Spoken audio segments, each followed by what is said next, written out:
Hello and welcome back to the second episode of the Tip Titans podcast. My name is Christian Howard and today I am joined by MMA specialist and Titan Manu del Hoyo Sanz all the way from Spain.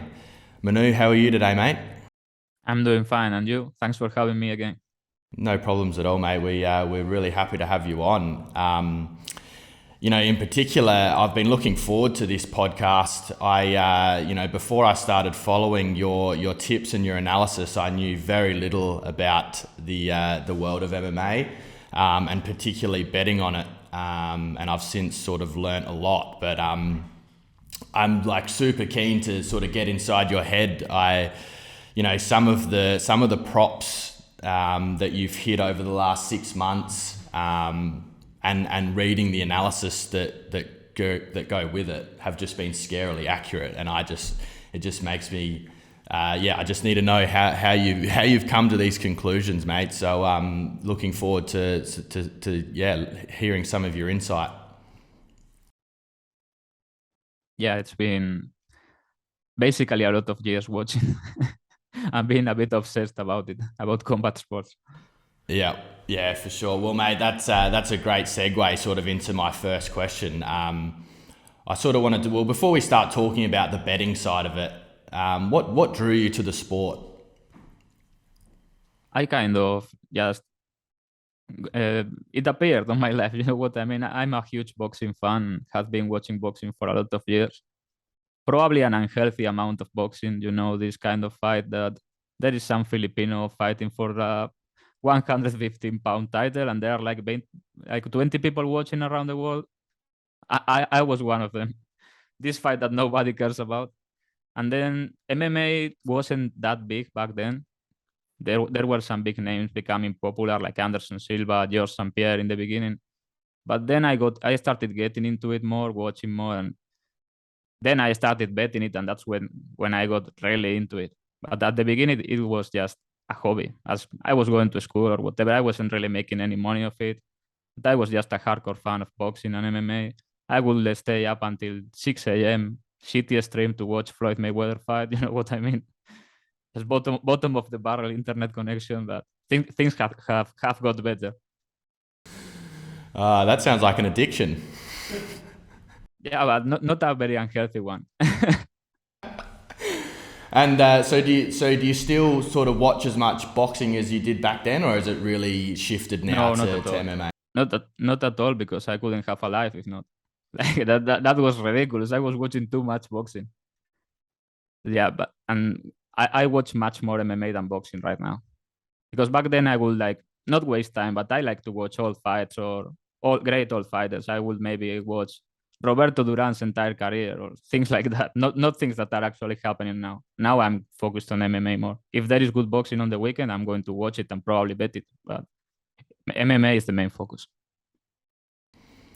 So at what point did you realize that your knowledge and your sort of obsession with MMA could actually lead you to having an edge over the market?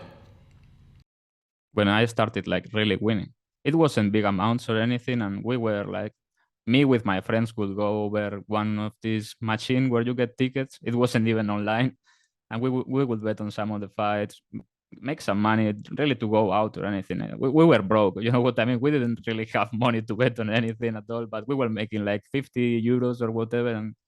And then when I started looking into the betting world, because I was completely clueless about professional betting or anything related to that, and I started watching the margins people were like working with, I was like, this is ridiculous. I'm winning much more than these people, and I'm basically clueless. So I started getting into it. I looked for some place to track my action. I found BetMMA, which is like the main site where people track their action, third party, to have some sort of legit track record, because anybody can make up an Excel record and be the best bettor in the world. You know what I mean? It all sort of started there. Yeah, nice. That's that's where we found you, I guess. We and saw how good your record was on that website, and it's a really good point you make about sort of anyone being able to create their own spreadsheet we're sort of really big on that at Tip Titans. That's why we use the blockchain to have all our bets recorded. But are you able to sort of, I know you sort of touched on it there, but if you were able to put your edge, what you thought your edge was on the market into words, are you able to do that? Yeah, I would say I'm very good at predicting, not exactly, but what is going to happen in the fight and how it is going to look at a ridiculous clip, and we go from there. You know what I mean? Maybe I sound like I'm smart as right now or arrogant or anything, but it really is in this market predicting what is going to happen and then finding a number that suits you for whatever it is, a money line, a prop, but a lot of people bet in other sports seem to be unable to come to terms with this. But this is not the NFL, this is not baseball, this is not soccer, this is a fight. The base of data which with you are working with is very small compared to other sports. Some people are debuting in the UFC, others have 3-4 fights. Styles makes fights. It's a nightmare for the bookies to line this sport. I wouldn't say it's the softest market, but if you really know what you are doing, it's probably the easiest market to beat, in my opinion. You cannot. I have thought about this a lot, trying to make an algorithm or something, but I'm pretty sure it's impossible to make an algorithm for MMA. You can beat the NFL with a bot or with a good algorithm. You cannot do it in MMA. You need a human touch. Yeah, I think that's what was, what interested me the most about this sport is exactly what you say there. Like there's, in horse racing and in NBA, AFL, these sports, there's, a wealth of data there that punters can use to crunch and bend the way they want to use it. But that's sort of what I wanted to know about the MMA is like, I wouldn't have thought there is that big bank of data there. And, usually that leads to bookies being, if there's not so much data there and everyone has access to that data, you would think the markets would be more perfect and harder to beat. But it's sort of, well, certainly in your results, you've shown that that's not the case. Yeah, and as I said, it's a nightmare to line for the bookies. What they do most of the time is open low limits and letting people decide where the line should be. You know what I mean? So they know who is sharp, who isn't sharp, and they can survive. And everybody makes money except the losing bettors. You know what I mean? I mean that's betting essentially. They manage to survive like that because if not, they would get like slaughtered on some fights. Yeah. Yeah, for sure. Well, that's another really good segue. I wanted to touch on the markets and sort of the limits that you can sort of get on and your members as well. In Australia, we have something called minimum bet laws in horse racing only. That is where each bookmaker that offers a market on a horse race, depending on what state they are from, what state you're betting in, they have to bet you a certain amount to win. Have you heard of anything like that, potentially happening in sports markets or in MMA markets in particular, in sort of your betting circles? Not at all. This is definitely not a thing here in Spain. You get limited or you get expelled from a bookie, and it's basically illegal. They recently changed the law or whatever, but what can you do? I could sue, I don't know, Bet365, for example. They just booted me from another account. I can get a lawyer and go to trial, but it's going to take 3 years, and I'm going to have to pay for fees during that time. You know what I mean? It's a corrupt system.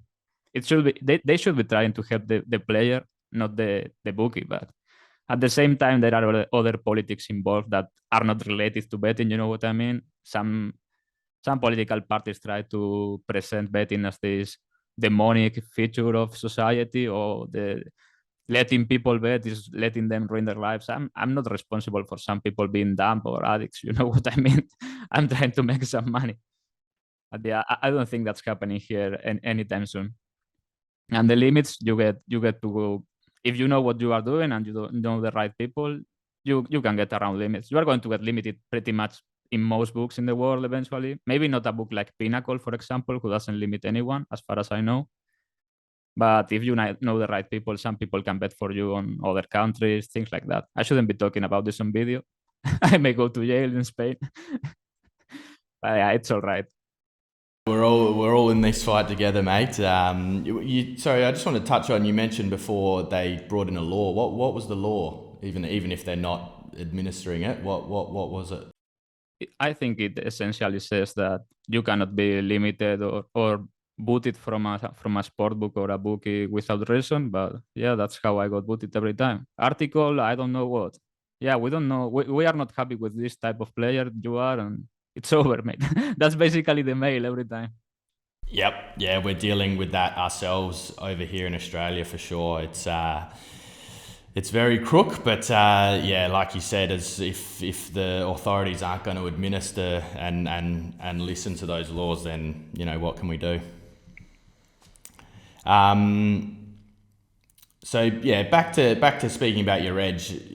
How often do you sort of refine your edge, or how often do you reflect on it? Do you ever do that? Like, is that a big part of how you go about it, or are you sort of comfortable with how you approach each fight?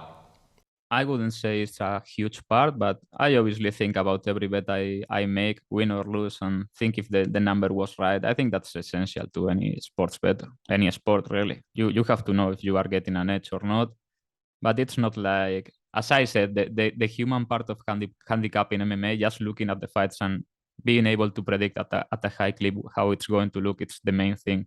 You can obviously exploit some angles here and there, things like that. Live betting, it's a good angle to exploit in MMA, but the bookies are getting wiser lately.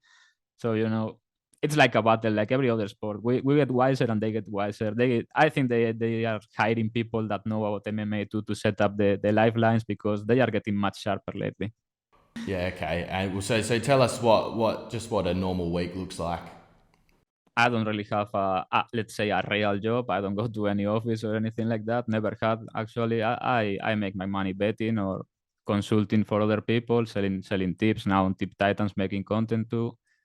I train almost every day. And the rest of the time I'm looking on other things, other source of income, whatever it be. My own podcast that I do with my partner Andrew too, as you know, investing in other things. I don't know, crypto, things like that. I'm just not a very average guy, I would say. Not a very normal person. That sounds a little bit bad, but yeah, that's how it goes. And regarding the analyzing fights, it depends on the week. Some weeks it can be tedious, if it is a smaller promotion, it may take a lot of work because you end up watching 15 fights of Russian regional promotions. You have to find the tape, watch the fights. Some absolutely horrible people that have no business being in MMA. You end up watching all that. If it's a big event like the UFC this weekend, you don't really need to do it. I'm obviously going to watch some tape where I need it, but it's not like I'm going to go and watch Gilbert Barnes' entire career.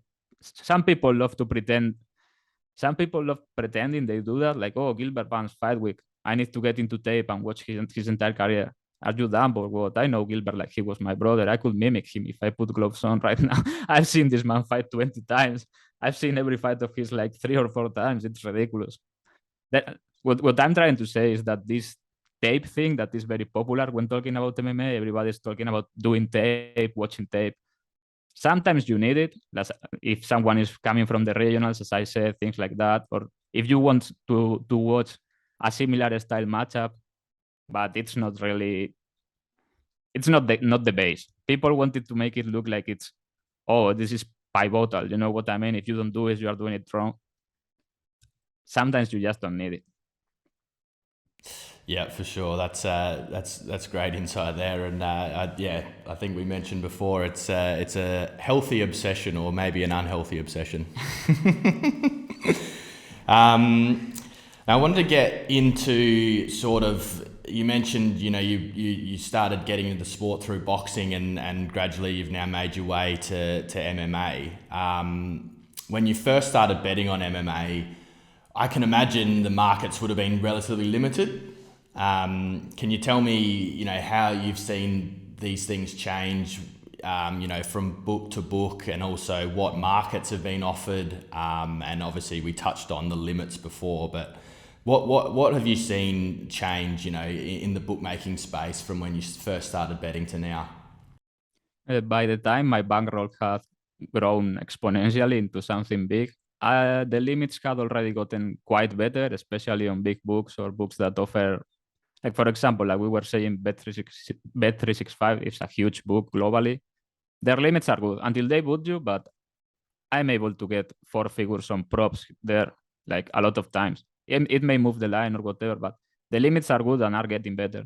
And this is probably the fastest growing sport in the world. We are just at the beginning, It's almost like Bitcoin, I feel. MMA is going to explode. It's very close to exploding and becoming a mainstream sport globally. There are some huge markets that are underdeveloped right now, but when this gets really big in Russia, China, South America, it's already happening. Europe, here in Spain, it's getting huge. It was nothing 3 or 4 years ago. People only knew Conor McGregor, things like that. Now with Ilia Topuria in the featherweight rankings, it's becoming huge. They are probably going to come here next year. So yeah, this sport is growing exponentially, and the betting market is going to grow exponentially. Because as a casual bettor too, if you talk to a casual bettor, what do you think they want to be betting on? A sick fight or a tennis match? Do you know what I mean? Yeah, absolutely. And even in Australia here, it's already blown up massively. I mean, just have a look at the Betfair market. Half an hour before the main event for any fight, it's sometimes in the 7 figures matched, and that's rivaling some of the biggest sports in the world. On the exchange, right?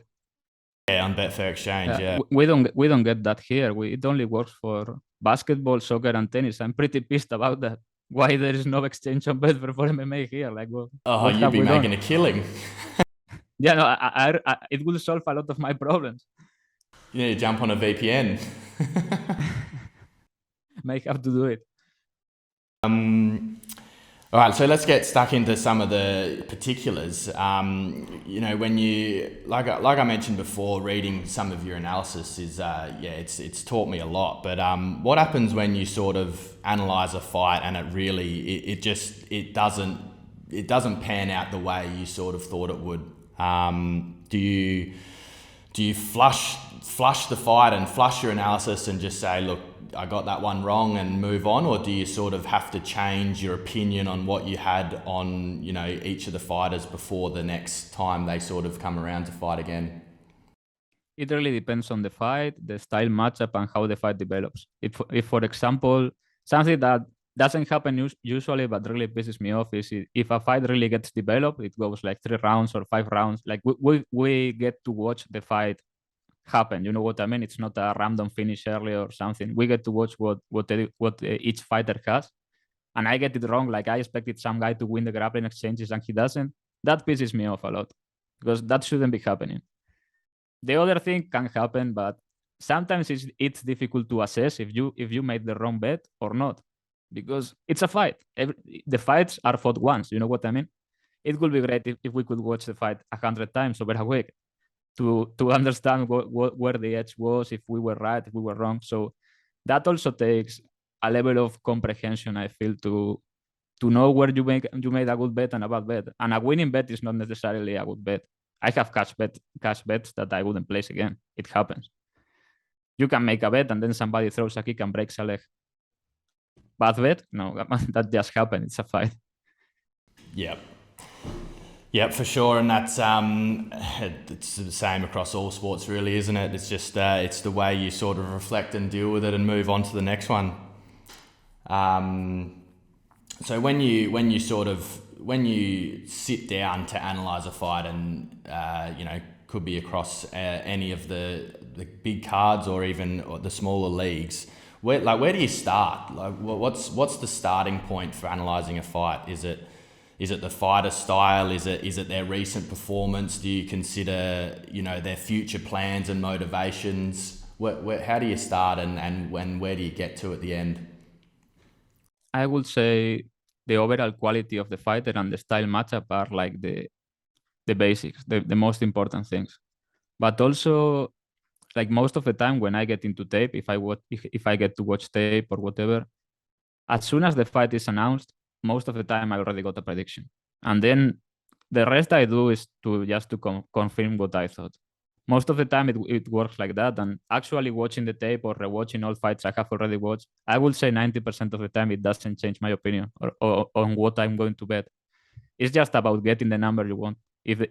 Making sure the number makes sense and then being able to get that number. It's really that simple. As I said, I know it sounds probably ridiculous compared to handicapping other sports, but the most important thing is just predicting what's going to happen at a good clip and then working on that. So in that same breath, will you price up a fight prior to during your analysis, and then will you go look at the bookmaker price, or is that it, or do you reverse engineer it? For every card, I will write down the bets I want or the bets I'm looking at, depending on price. And if, for example, I'm looking at some submission props or whatever, I'm writing down the number I want and also the number I am expecting, because some numbers I can tell they are going to be off. You know what I mean? And they are bettable until whatever number. And when they get a prop wrong in MMA, they usually get it very wrong. We are talking about $5-6 sometimes on the line, like ridiculous things. Well, that's why it's so exciting to be following your tips for when they do get one of those ones wrong. So let's talk about leagues sort of outside of the UFC. I'll use Bellator as an example. When you compare those leagues, is there anything you do differently in terms of your analysis, or is it, it's still a fight, doesn't really matter what league it's in, it's the same process?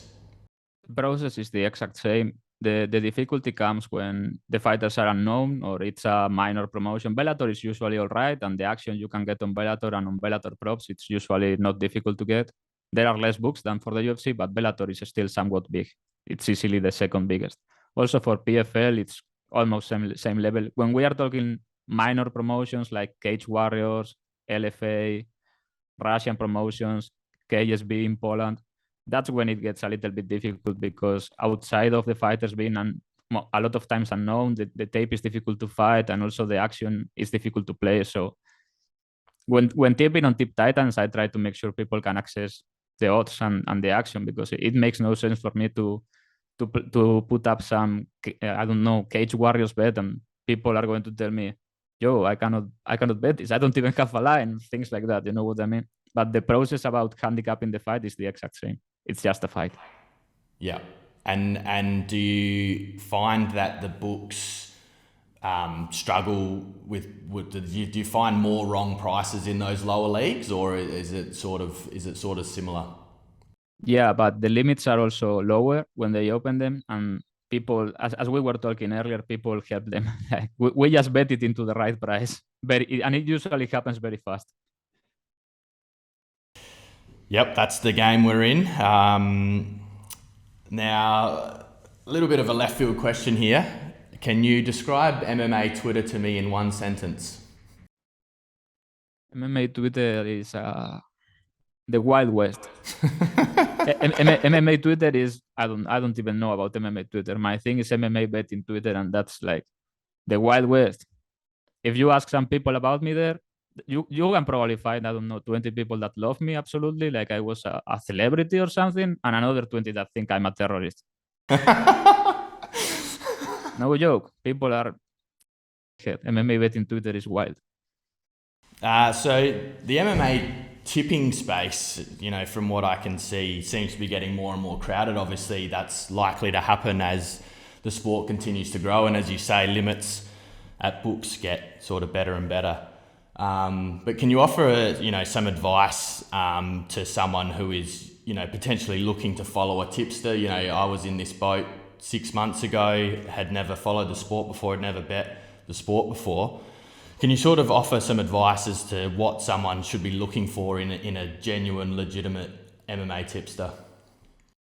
I would say the two main things are having a third-party track record that is legit and that you can check it's actually real. And the second part is regarding the first one, because even in a third-party track place, you can track a lot of crazy shit, honestly. Like even if you look at BetMMA, You see people that are getting every opening line for 5 units. I mean, come on, man.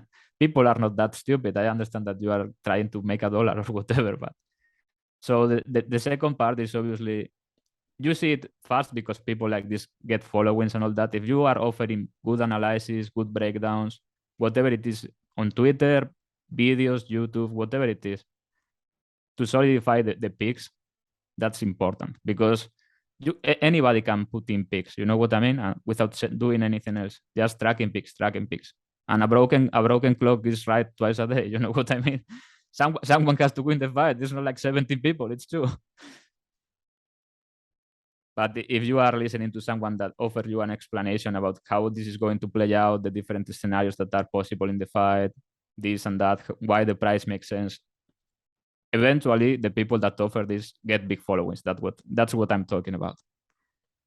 And also people that are legit bettors, they usually post slips that are not $10. You know, that helps too.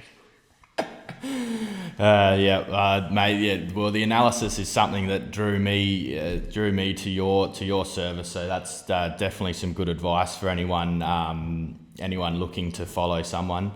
And then, sort of off the back of that, can you offer some advice to someone who might be starting out just like you did, sort of realize that loved the sport, started betting on it, started winning. Can you offer some advice on how someone can take their MMA betting to the next level? You just have to never stop watching and learning, and learn about betting, not even MMA, just the basics of betting. I'm not going to say bankroll management, which is a classic, because sometimes I do some crazy things, but like the basics of betting, understand numbers, understand mathematics, things that are like normal. You know what I mean? Getting an edge that is not related to MMA, and then summarize that with the MMA betting. And if you become good at both, you can make money of this, because as we said before, this market, it's very beatable. If you really know what you are doing, it's very beatable. If you don't know what you are doing, you are going to lose a lot of money. Yeah, we're big on bankroll management at Tip Titans, but we're also human, so we'll certainly let that slide from time to time. But Manu, look, I really appreciate you jumping on the pod with me today, mate. We've taken up enough of your time, but the insight's been awesome, and I really hope our followers get something out of it. So thanks again for jumping on with me. My pleasure.